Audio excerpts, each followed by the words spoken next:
Good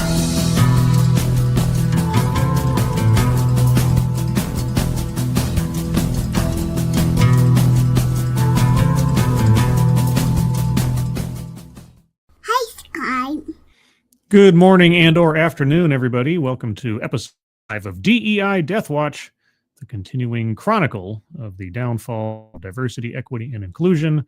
Long time in coming.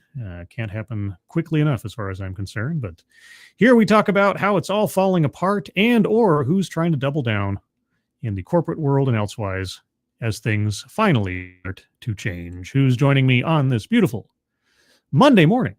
Alexander, good morning. Kieverdam, good morning. And thank you, Kieverdam, for providing the link at the top of the chat box, guys, to the global giving fundraiser for the LA wildfire victims. If you can take a look at that. If you're able to donate, please do so. But even if you can't, if you can share that out on social media, that would be appreciated. So thank you for that ahead of time. And thank you, Kieverdam, for providing the link. Funtime Bats, good morning. John Trioxin, good morning. Miranda Stone, good morning. You guys know about Miranda Stone, don't you? Well, if you don't, now you do.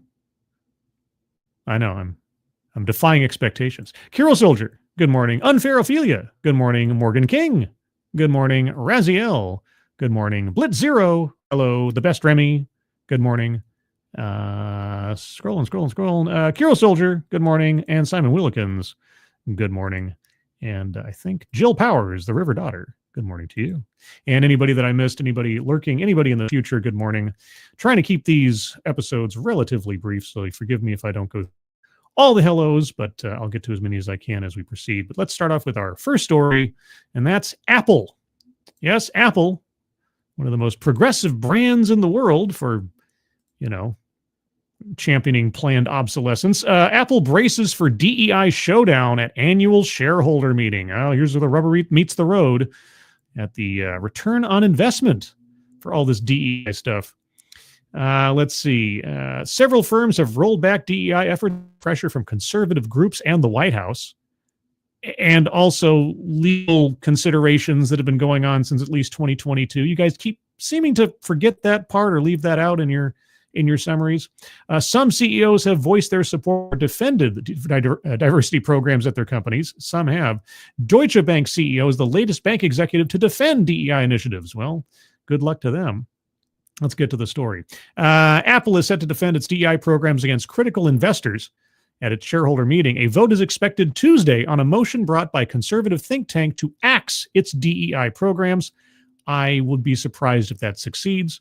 Apple said the motion inappropriately attempts to restrict its ability to manage its operations.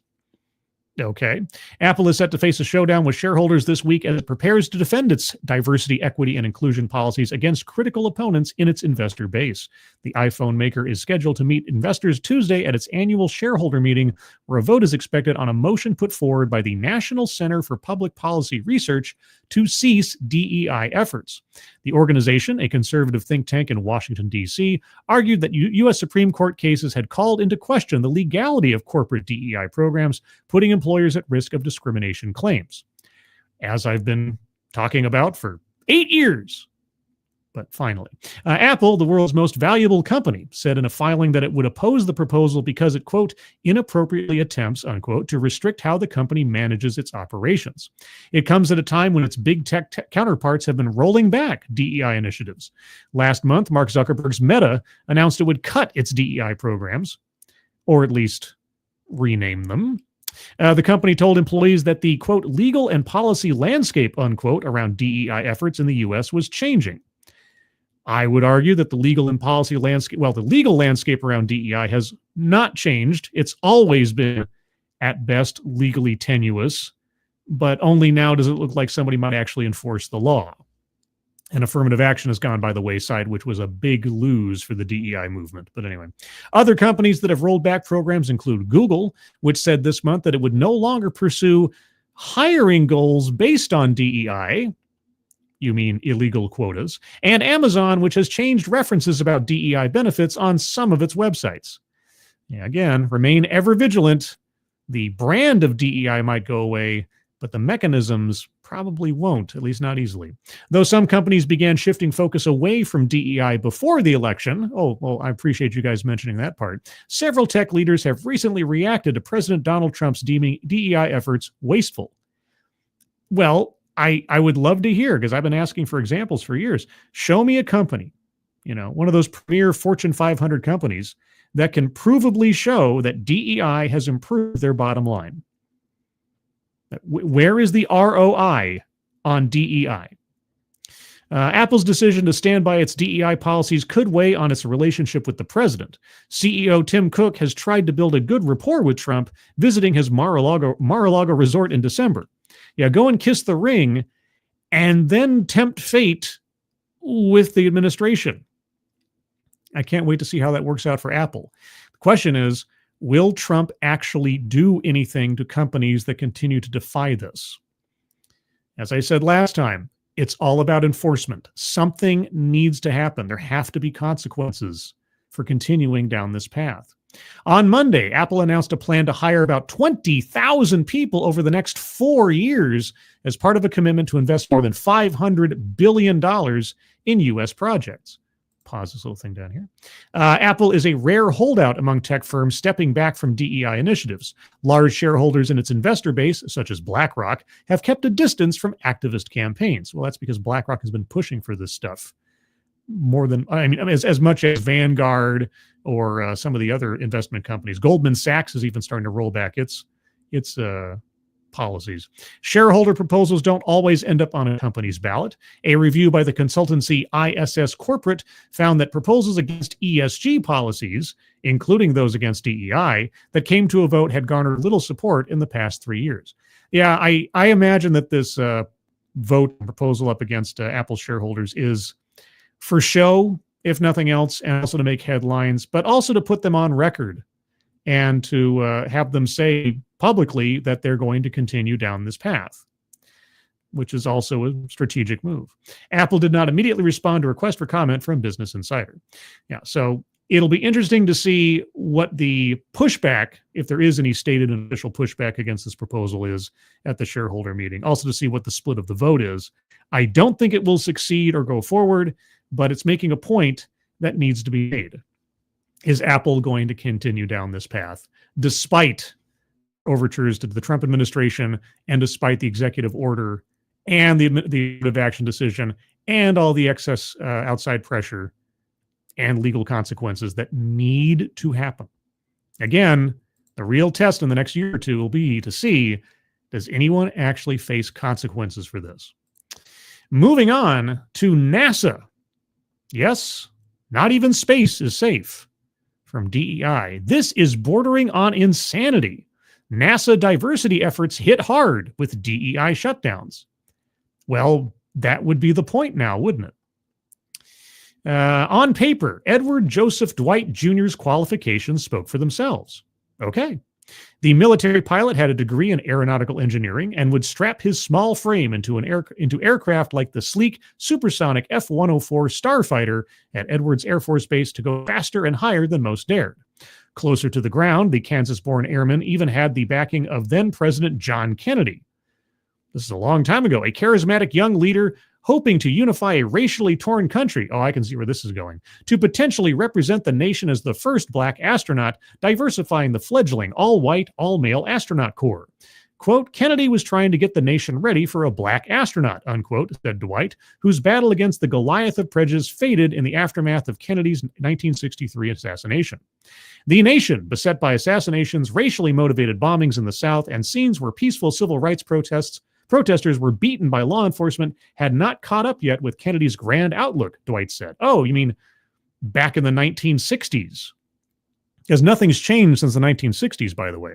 Today, the fighter pilot and astronaut trainee who enlisted in the Air Force in 1953 and says he works to remain neutral when it comes to politics is wearied by a troubling echo of the past century.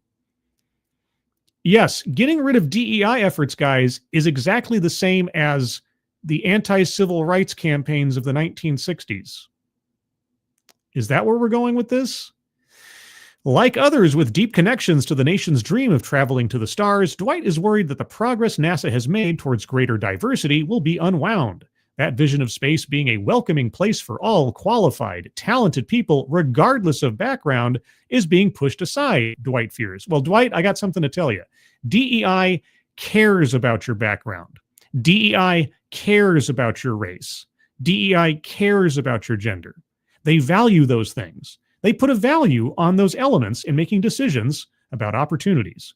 So if you're bemoaning the death of DEI, you are bemoaning the very things that the civil rights movement was trying to put down.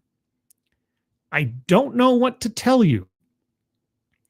Nearly a month ago, President Donald Trump signed sweeping executive orders dismantling diversity and inclusion at NASA and other federal agency measures, and inclusion at NASA and other federal agencies, measures, Dwight and others point out, meant to give qualified women and minorities a chance to be part of NASA's mission for space travel and stir up universal support from Americans of all backgrounds. Why do you have to put qualified women and minorities in that sentence? If it's just universal support from Americans of all backgrounds, then you remove backgrounds from consideration.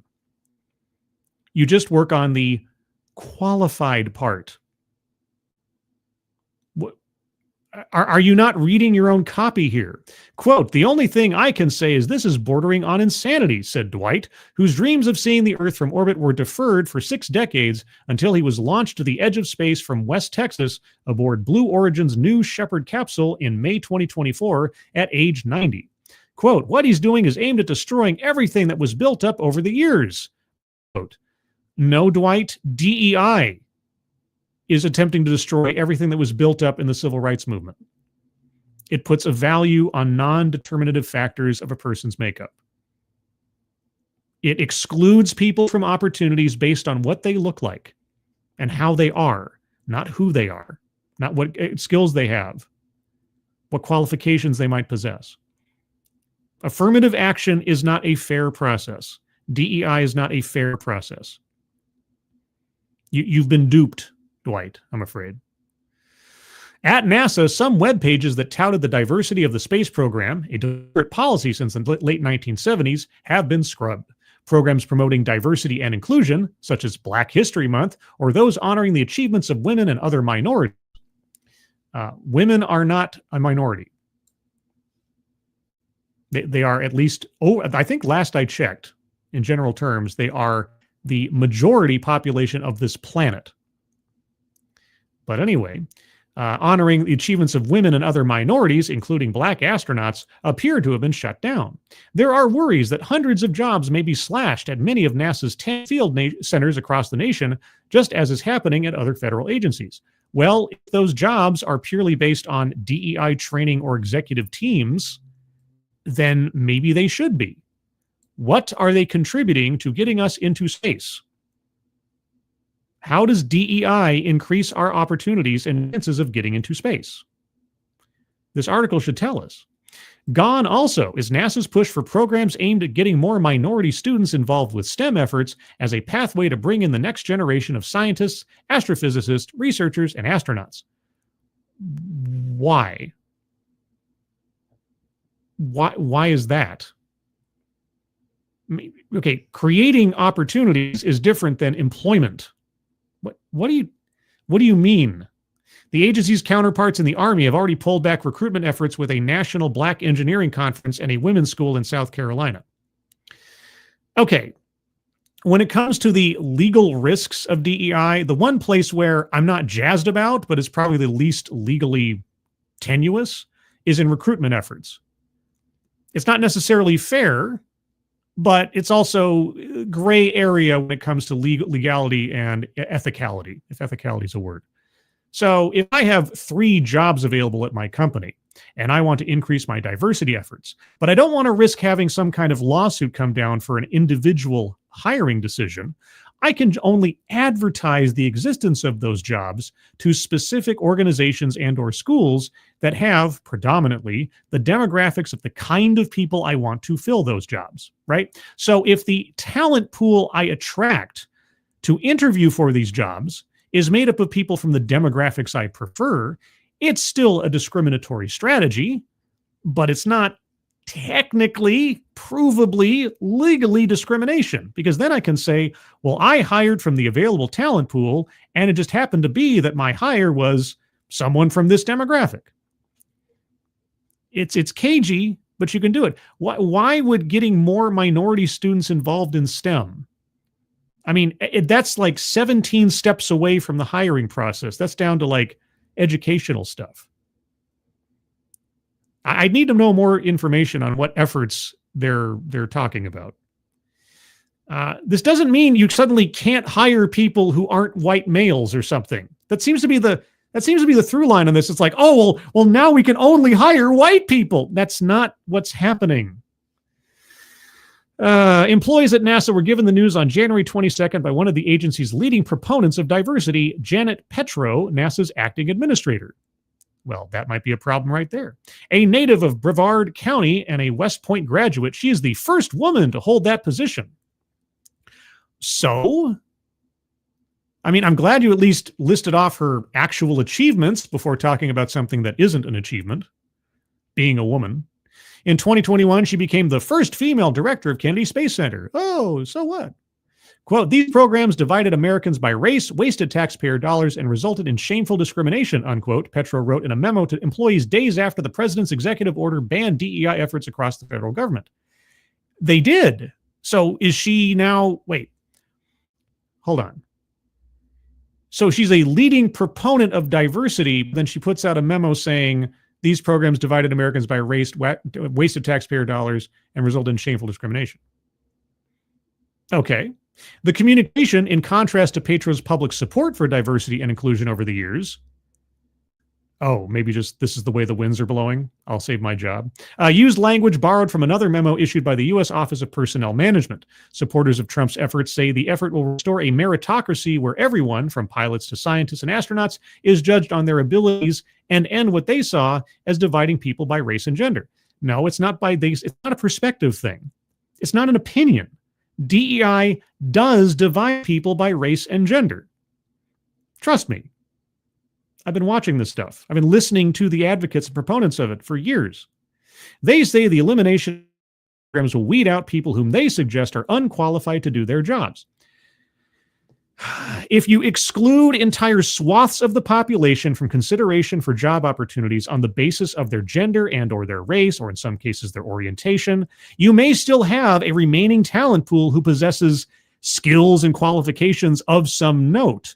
But without testing that pool against those who you've excluded, you don't know if you are getting the best.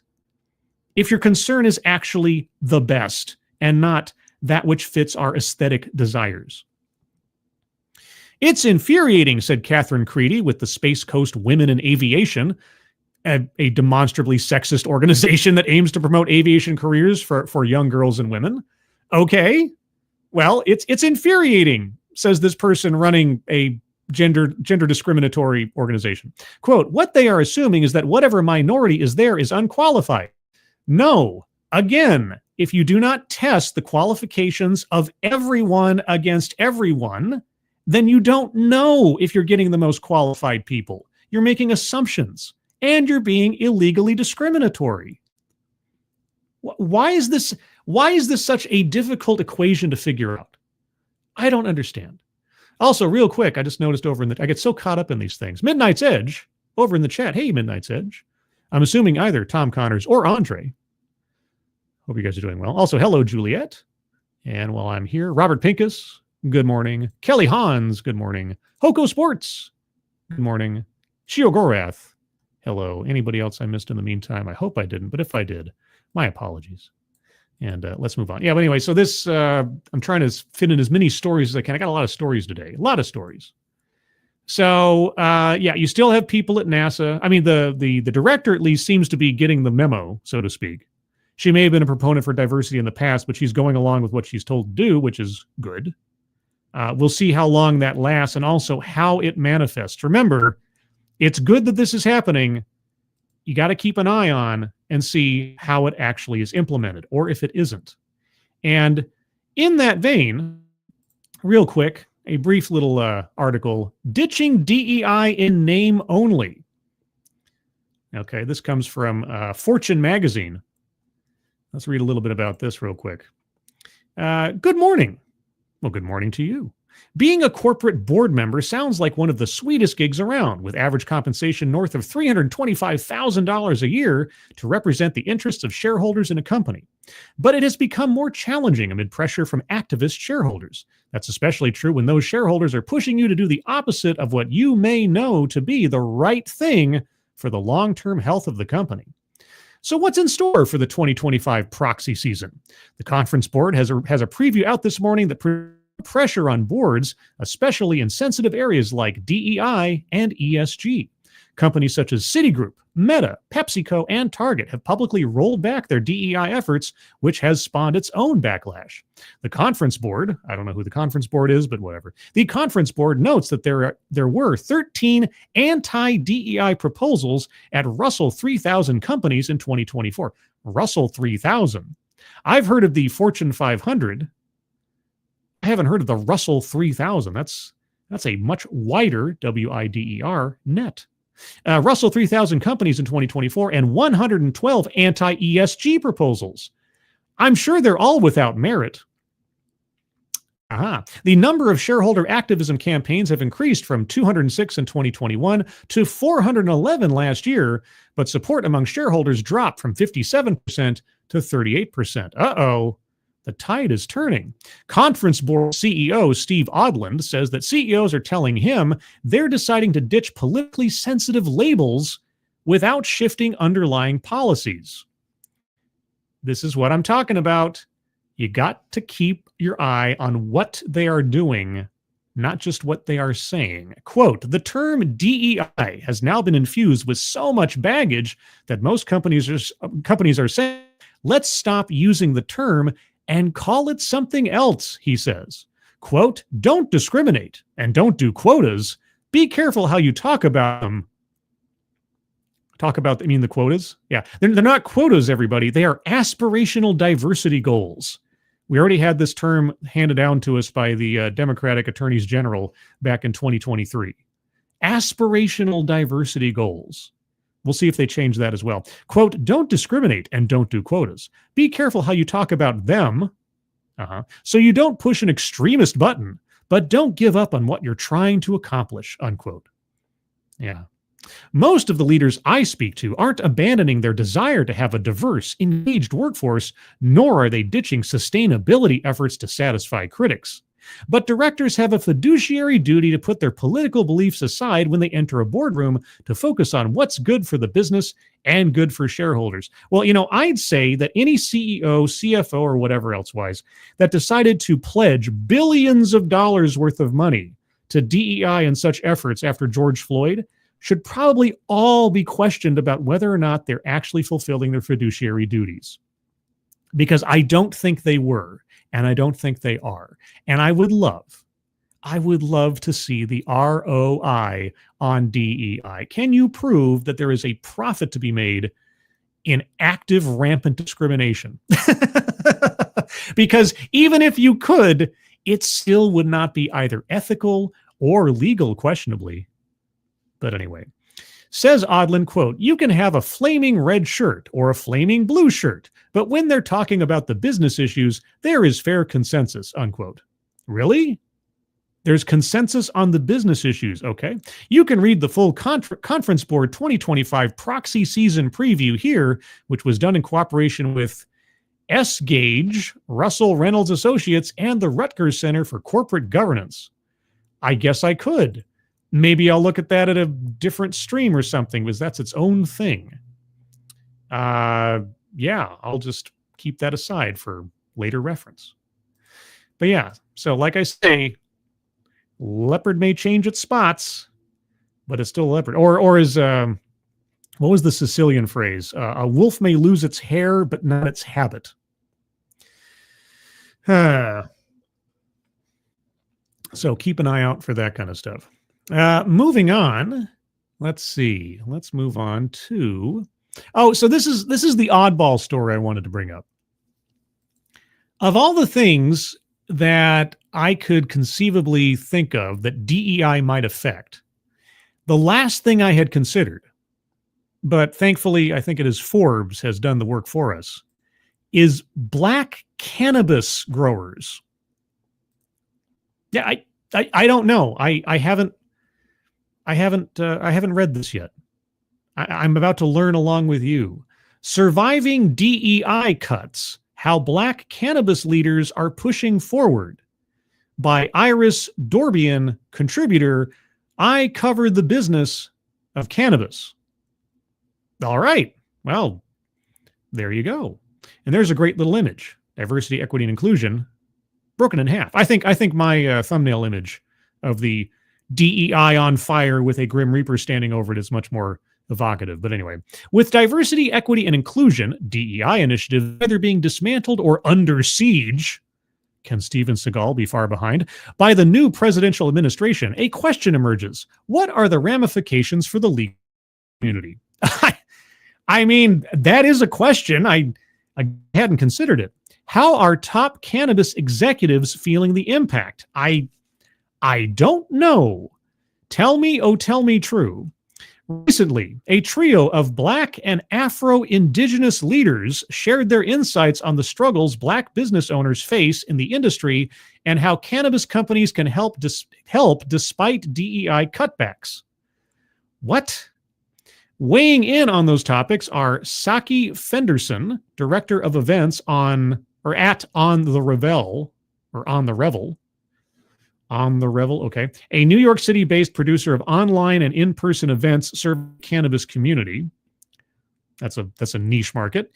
Terrence White, ironic, CEO of Monco, a luxury cannabis brand, and Corey R. Williams, general manager of Little Beach Harvest, a tribally owned cannabis dispensary headquartered in Southampton, New York.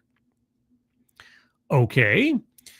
This Q&A has been edited for conciseness and clarity. Sure, why not? What are challenges that Black entrepreneurs face in the cannabis industry? Wasn't there something controversial that Kamala Harris released during the campaign about giving specific support to Black cannabis growers in this business and setting aside federal funds specifically for that demographic? All right. Saki Fenderson. Most Black business owners face higher interest rates and fewer options for capital raising because they're Black? Okay. But one of the biggest hurdles is, for lack of a better word, credibility. Are you talking about specifically cannabis businesses or... Okay. There is the myth that Black business owners are bad business people or that we don't really understand how to run our own businesses. I must be a terrible racist. I've never heard that myth before, but okay. As such, we see fewer investment dollars and tend to bootstrap our businesses, which lead to hiring staff for lower pay or overworking ourselves by doing it all, even the things that we are not qualified for.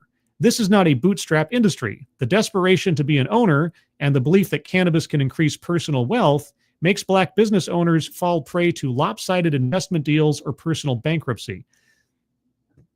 Okay, I have to ask, are these issues indicative of the race of the owner, or is this just because the cannabis industry is so new and Wild West and still half-wise illegal across the country, especially when it comes to investing money or banking money and so on?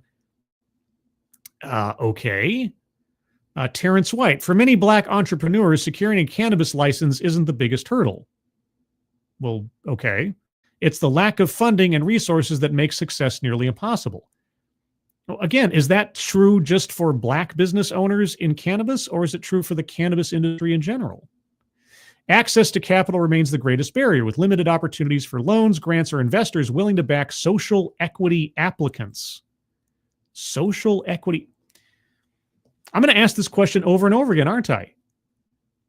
Is it because people are hesitant to invest in something that still isn't legal or legally questionable in most of the United States? And especially with the risks to robberies and insurance and all a bunch of other things. Okay, beyond funding, challenges like securing real estate, because of zoning issues, affording operational costs, like security and supply and employees and background checks and navigating regulatory red tape create additional roadblocks. Yes, for the cannabis industry writ large. What does it have to do with your race? Unlike states such as Maryland, which have allocated funds for social equity. Now, let's watch those words for DEI replacements in the future. Most cities and states offer little to no financial support because it's still federally questionable. Making it incredibly difficult for Black business owners to not just enter the industry, but sustain and scale their businesses.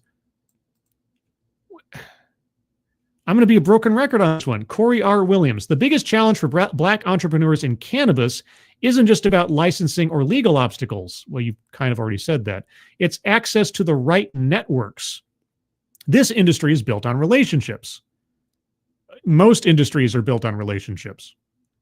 While funding and licensing processes are technically available to everyone, Black entrepreneurs frequently face higher scrutiny from investors, access to generational wealth, and fewer opportunities to break into established distribution channels. Okay. However, for those who build strong networks and offer something unique to the industry, opportunities do exist. Oh, you mean you have to work to establish your business and not just have it? I mean, some people have the advantages of name recognition, or they know the right people and so on. Some people are starting from the ground up and have to build that themselves. Just takes more persistence and strategic positioning. Yes, it takes work. Some people have an easier path of it because of either previous experience or people they know and so on. Every industry works on networking. Not everybody starts at the same position because of circumstance or education or what are you guys talking about?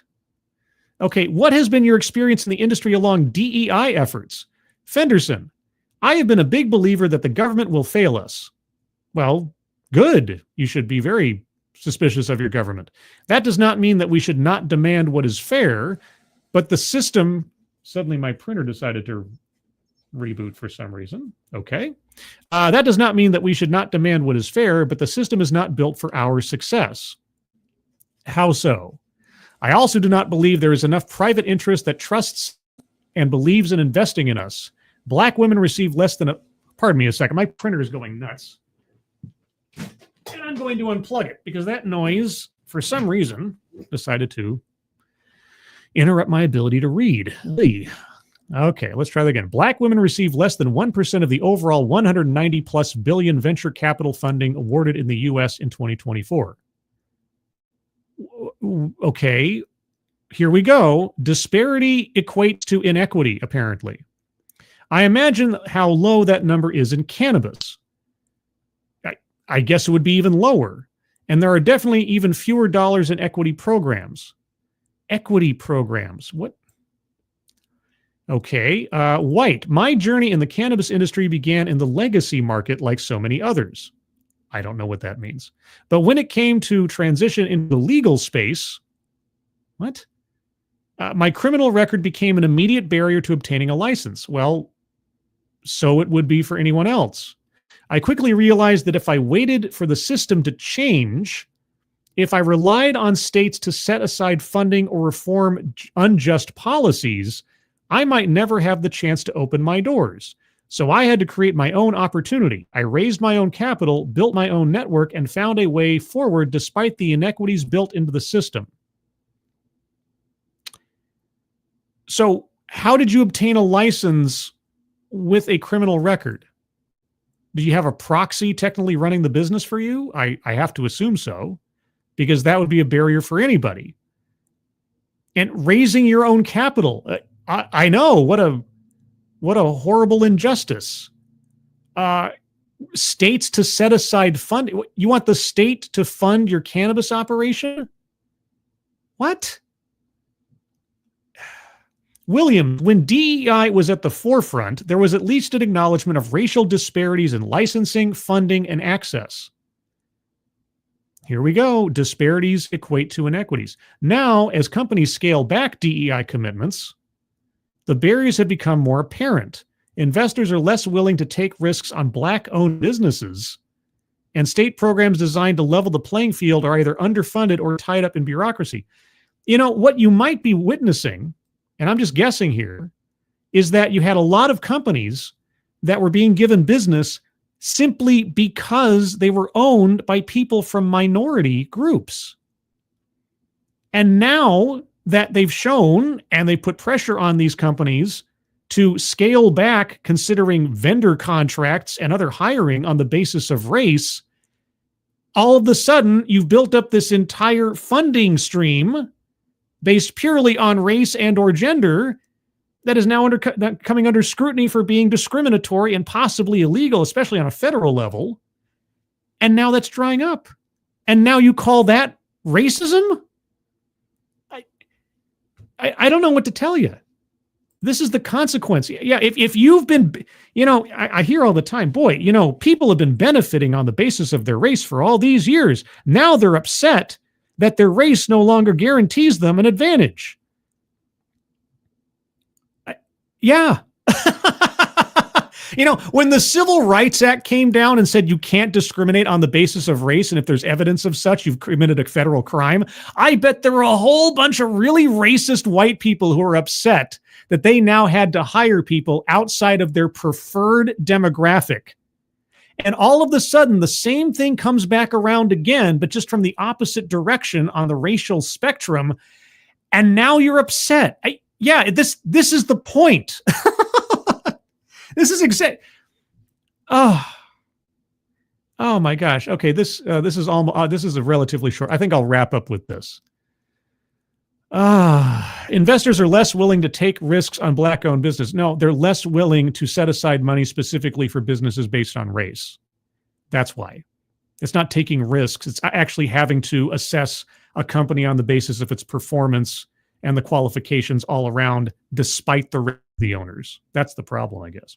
And state programs designed to level the playing field are either underfunded or tied up in bureaucracy. Okay. What roles can major cannabis companies play despite DEI cutbacks? I don't know that they're making sense of how these things are connected. Fenderson, major cannabis companies need to remember that without the voices of Black people, patients, veterans, and the leaders of the pre-existing legacy market, you mean elderly potheads? They would have no industry. Well, there are people that smoke weed that aren't just Black, What?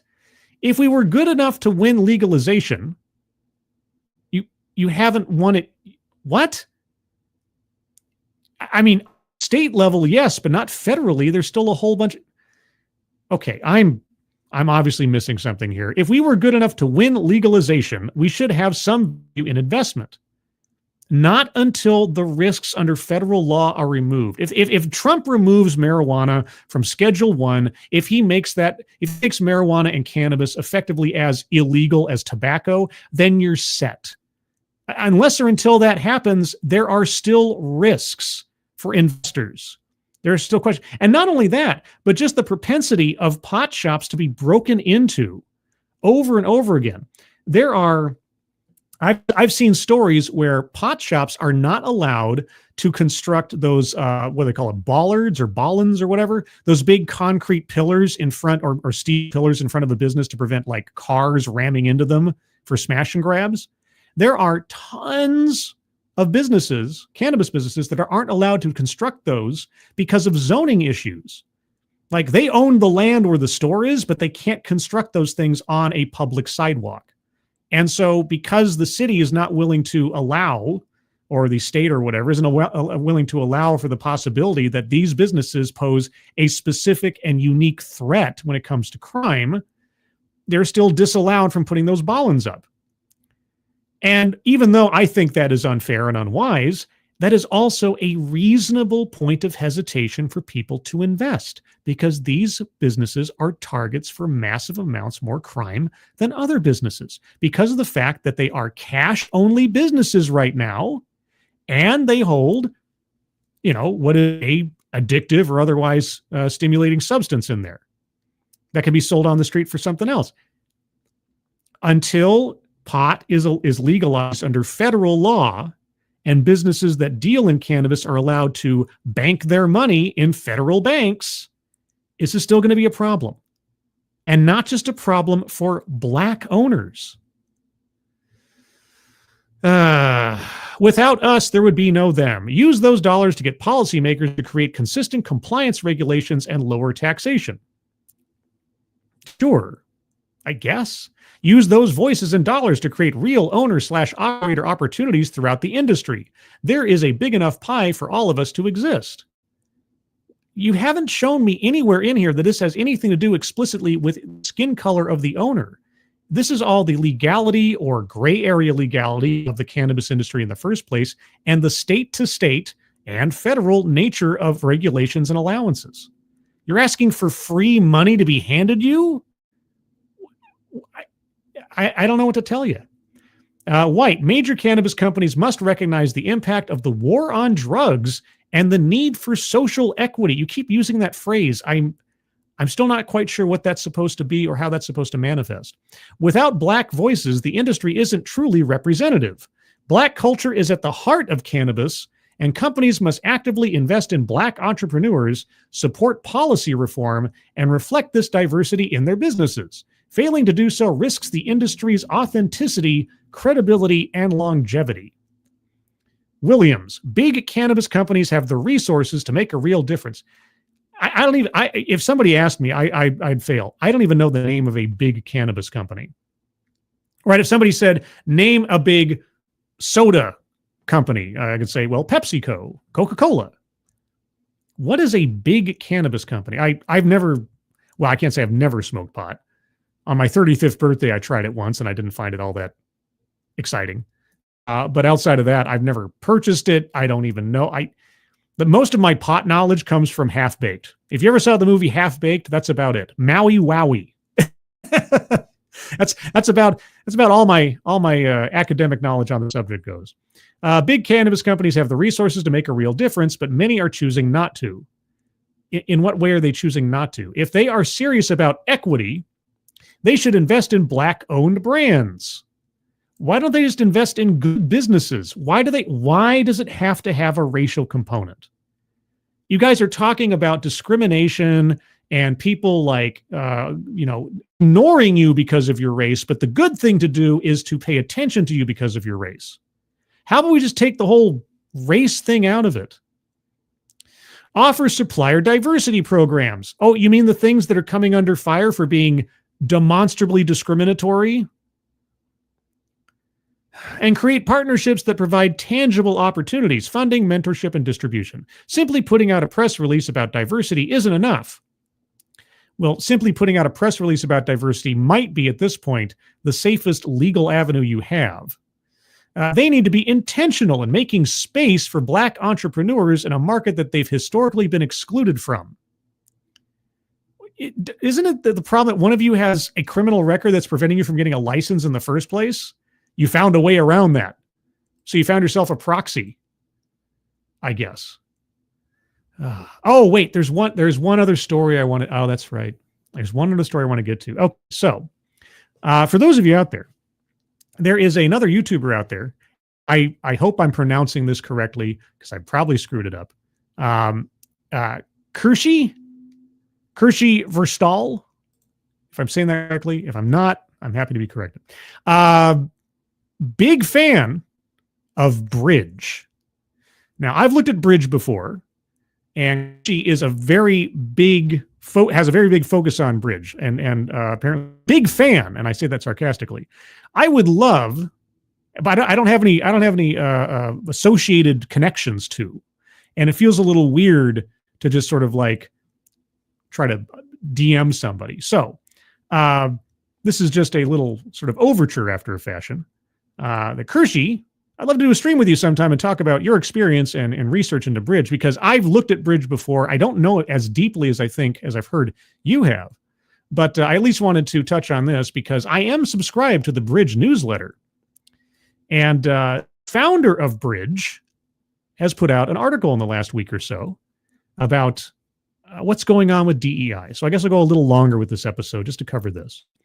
Are Meta's policy changes political strategy or capitulation? I think they're both. I think Meta is seeing, or has had to have seen, the writing on the wall, both legally, ethically, and certainly with Trump now in office, problematically wise with federal contracts and elsewise, that not changing, at least on the surface, we'll see if they do so under the cover, so to speak, the DEI policies they've been pushing forward for years now, they will be in trouble, either legally, either business-wise, and certainly possibly just in PR. I have several videos in my library on Facebook and their DEI policies, and especially their measuring success in their DEI policies. And how do they measure success? Oh, of course, demographic percentages. Not implicating, or at least suggesting, that they had or have had quotas based on such in the past. No. Certainly not that. Certainly when they released the memo saying they're rolling back their DEI policies, no, they weren't admitting to any wrongdoing. Just the perception of it.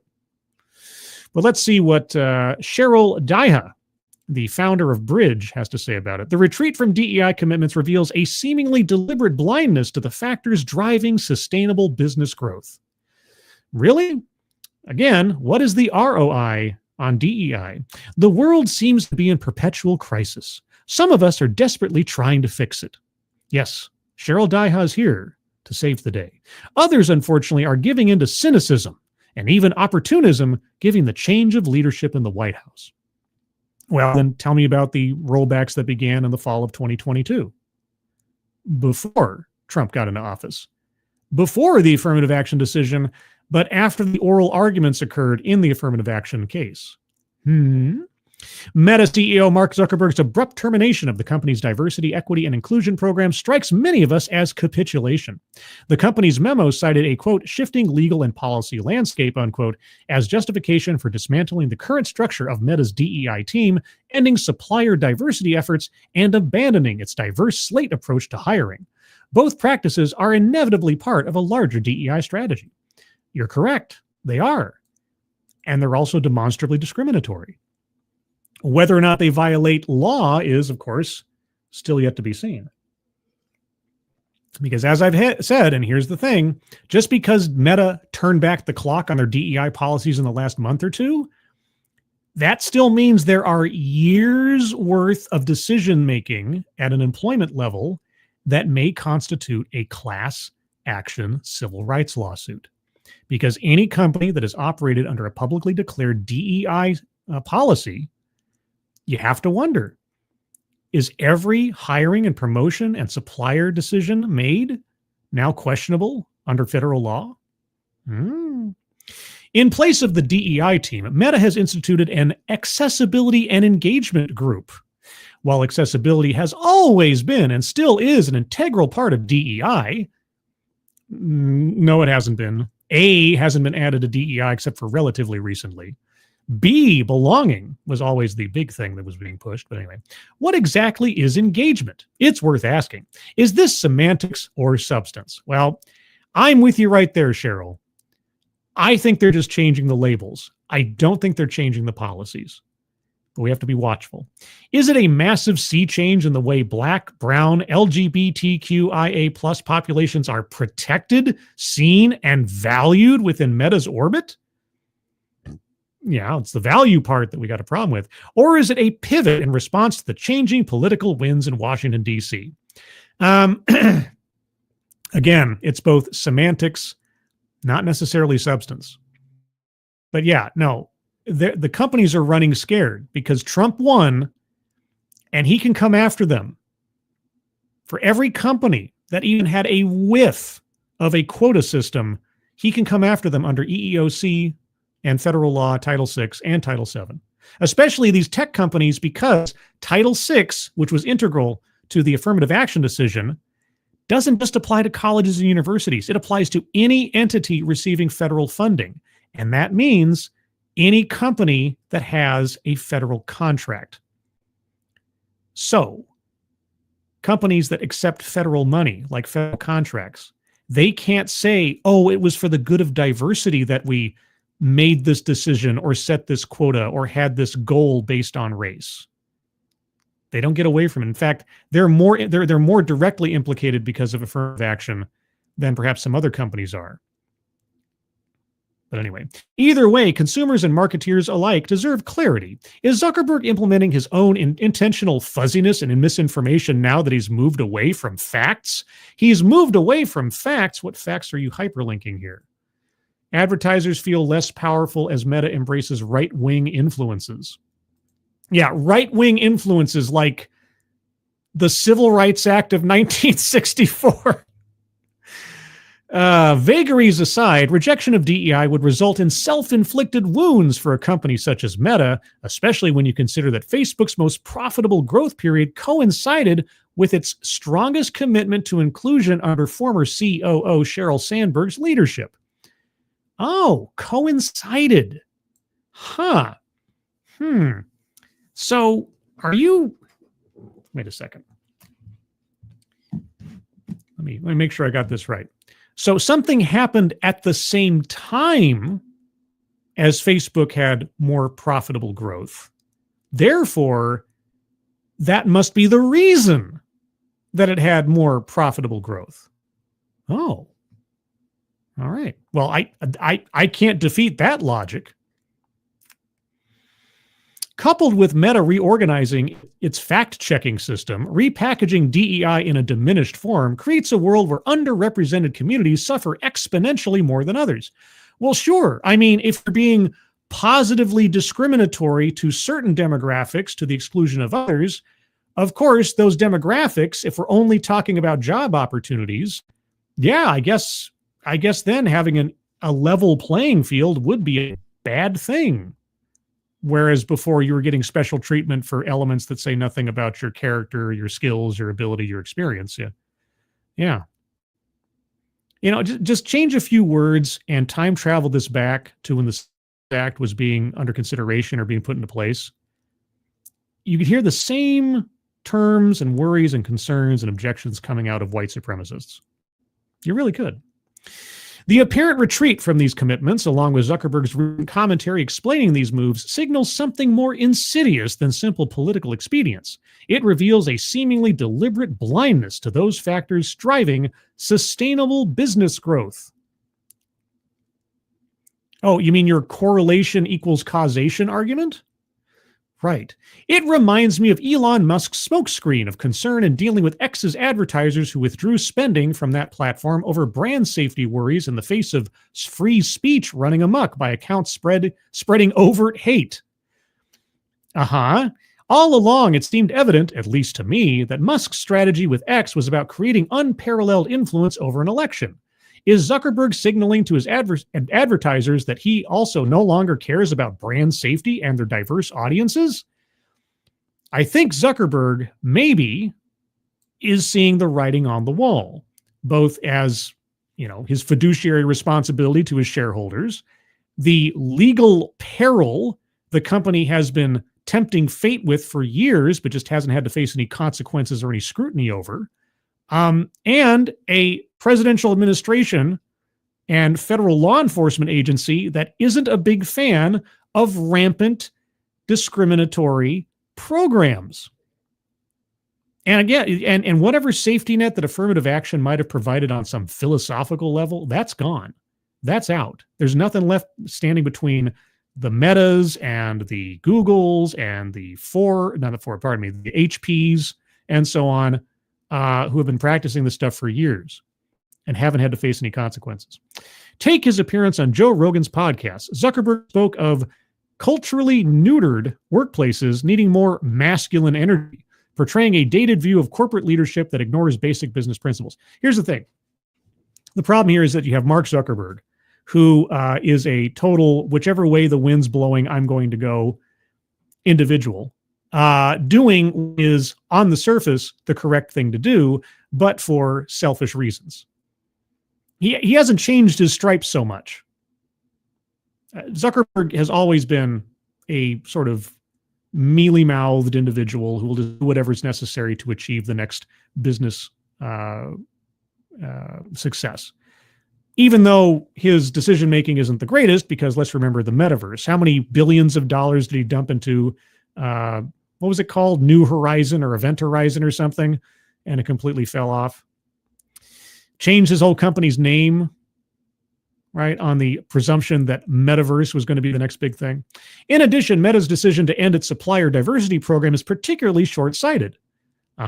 It's reasonable to expect that the move will limit its vendor pool. No, its previous policy was limiting its vendor pool. It was saying, we're not going to hire from businesses whose owners look like this. So we can just ignore those as possibilities. That does not limit the vendor pool. By opening that up, your vendor pool isn't limited, it's actually expanded. What he was doing previously is limiting it. Meta isn't just unfairly harming those enterprises owned by women, Black, and brown people, unfairly harming those enterprises. Okay, it's potentially cutting itself off from innovative solutions and competitive advantages that emerge from varied business perspectives and access to all audiences. You can't, even in your own copy, you've got the greatest cognitive dissonance ever. By the way, guys, we have these programs that were excluding entire swaths of the population from consideration for business. So our vendor pool was enormous. And by the way, by excluding all those other businesses on the basis of things that say nothing about their competitive solutions or innovation, we're actually increasing the chances of innovation and competitive advantages. All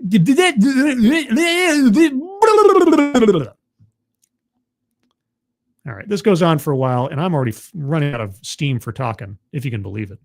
But links to all of these articles are in the description below if you'd like to read more of that. Yeah, that's the genius behind Bridge and the kind of thinking you can expect if you become a member of the Bridge Marketing Association, which is effectively what it is. It's a trade organization that pushes DEI type philosophies and supports those that want to continue doing so, even in, thankfully, the long time in coming, but still tenuous. This is the thing. You can't let these companies off the hook just changing the label. You have to watch what they're doing, because all these companies are going to try to pull what California's been doing since the 90s. California outlawed affirmative action in the 90s, surprisingly enough. But that has not stopped colleges and universities in California from doing everything but literally saying so in trying to be as discriminatory as possible in recruiting new students to colleges to get around every law and every regulation and trying to find every loophole to try to achieve the same end without actually saying they're violating the law. Every company is going to be looking to California as a model for this, just as every college has looked to California as a model for this after affirmative action went by the wayside. So this is what we have to keep an eye on. And we will, because that's what we do here, apparently. Kiro Soldier, Joy Reid's show was canceled. Yep, talked about that yesterday on the Sunday stream.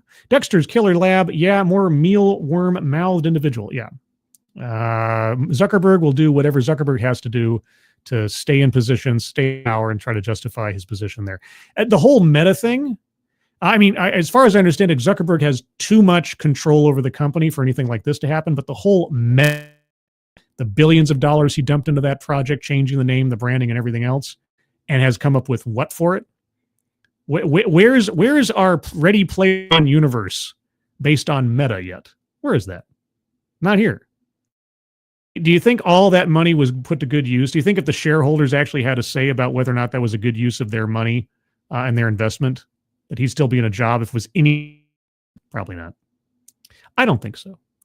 But anyway, that's the show, guys. That is the digest. I went definitely longer than I'd planned on it this time around. But hey, them's the breaks. I'll probably do another one on Friday. A couple of programming notes.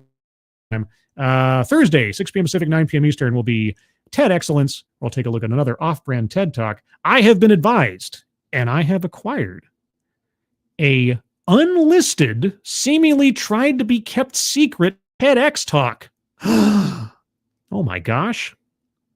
Ted Holiday, body positive poster girl, has a TED talk or a TEDx talk that, at least as of this recording, they have kept in an unlisted state. But I found it. They try to keep the rat reason, but I haven't. Will that be the episode this Thursday? Possibly so. something more exciting comes up, we'll see. Outside of that, you can find me, where else? Oh, Sunday on the Sunday stream at 8 a.m. Pacific, 11 a.m. Eastern for that. Beyond that, I do have a Discord server. Would you like to join the Discord server? I think you'd like to join the Discord server. If you're not already a member of the Discord server, let me tell you, I have a link for you from the Discord server for the Discord server right there. Link to the Discord server is in the chat right now. Click on that link. You'll find yourself on the landing channel called Say Hello. And in addition to saying hello, you just have to say the secret word. The secret word actually watch the stream are not a bot. And if thus earn the right, the privilege, the entitlement to join the Discord server. And today's secret word is Bridge. Just say hello, Bridge, and I'll know that you watched the show. Beyond that, everybody, thank you for joining me. Moderators, thank you for keeping an eye on things, even though everyone here is so well behaved. You have very, very little to do. Everybody who either to myself or to the global giving link at the top of the chat box for the LA wildfire victims. Thank you guys so much for your generosity. Very much appreciate it. Otherwise, everyone, have a good rest of your day. Have a good rest of your Monday, week ahead of you. I hope you're all safe and well. If you're not well, please get well soon, and I'll see you on the next one. Take care. Bye-bye.